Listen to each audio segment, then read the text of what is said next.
moving on to the markets now, the all-share index trading ever so slightly higher right now, about 0.2% to 33,042 points. The gainers today, we're having the likes of Zenith Bank, GT Bank, of course, Zenith just released numbers. CCNN, the cement maker, also is one of the top gainers today, and of course, ICO, the insurer.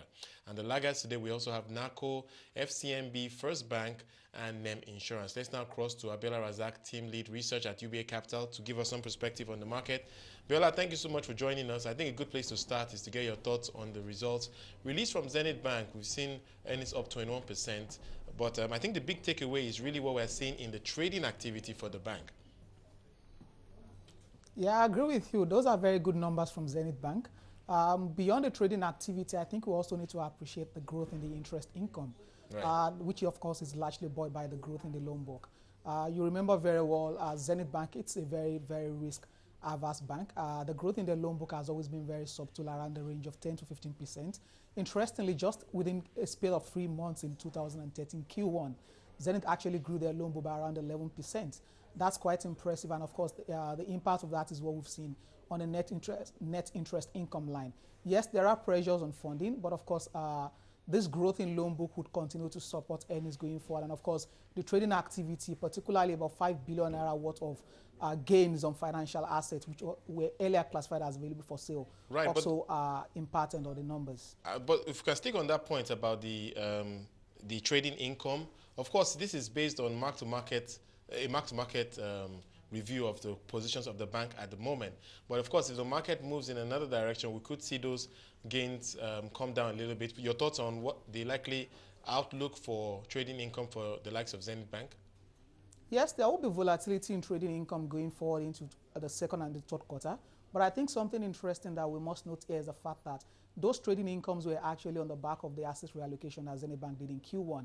Right. You'll notice that they've actually reduced their exposure to government securities in the first quarter of the year by about 11% reduction in government securities exposure.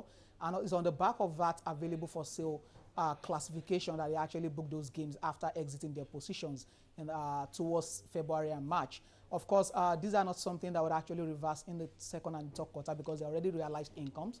And we actually expect that as they continue to reallocate some of their assets towards high-yield loan book, loan going forward, we're actually going to see more of these gains into the second and the third quarter of the year. But of course, maybe not something as strong as what we've seen in the first quarter. All right, but the share price is up only moderately, about 1.5%. Do you think that this result is already priced in? Do you think it was in line with expectations? Or can we anticipate maybe a further rally in the coming sessions? Beyond the results that were actually released, I'm actually expecting Zenith Bank to actually rally this week on the back of the loss that we had last week. Remember very well, this is a counter that actually lost about 11.4% last week. Right. And technically, Zenith Bank is actually oversold at around 1935. So for me, beyond the result, we actually see, we should see a rally in Zenith Bank this week. And of course, when you then begin to look at the impact of the numbers again on the share price on the Nigerian Stock Exchange, I actually expect further rally tomorrow and of course next tomorrow. But one important thing is the fact that market is still a little bearish on the banking counters as a whole, and that's largely because of the earnings headwinds that we expect in the second and the third quarter of the year. Right. And of course going forward into 2013. If we can quickly touch Unity Bank, it's not a bank that many analysts cover, but I think a takeaway from the result is the funding pressure that they're seeing, and I want to get your thoughts about whether or not this is something that is likely to be a trend in the banking sector this year. For me, I think the funding pressure is not just for Unity Bank. Unity Bank is only more exposed because of their current position in the market. You actually notice that even for the likes of Zenith Bank, they're actually pressured from cost perspective. Say, for instance, within the first quarter of 2013, for the result that was just released now, Zenith Bank cost of fund actually stabilized around 3.8%. That's quite high relative to the historical 2.5, 2.6% that we've always known Zenith Bank for. So, of course, you continue to see this cost funding pressure for the banks in 2013. And, of course, some players are more vulnerable, and that's what you're seeing for the likes of Unity Bank, given their fringe position in the markets. All right, I want to get your thoughts on something I discussed earlier with an analyst earlier today about the outlook for the Naira. And, of course, this has an impact on the views of foreign investors coming into this market. Your thoughts about where the Naira is likely to be headed, because if there's a view that the Naira is likely to weaken, then clearly some investors will hold back their investing. There's a downside risk to Naira. Of course, beyond the crude oil price that's currently around $100 per barrel now, I think the major downside for the Naira going forward is actually going to be the maturities of treasury bills. Say, for instance, this week alone, we're expecting about 350 billion Naira maturities in treasury bills, both from OMO and PMA auctions that we did about 3-4 months ago. Of course, once these bills continues to mature, if rates are actually not in line with what foreign investors expect, once it falls below their stop loss, what we'd actually see is this hot money will find their way out of the system. And of course, that's the major reason why the CBN is a little cautious now with respect to bringing down the policy rate. And of course, you continue to see more and more OMO auctions at elevated levels around 11.5 to 12% range for them to be able to manage the level of outflows from the foreign fund managers. For me, I think, yes, there are downside risks to Naira, but of course, we also have to appreciate the fact that the CBN currently now can actually manage the risk, given the level of reserve that we have. And of course, oil prices are actually stabilized around $100 per barrel.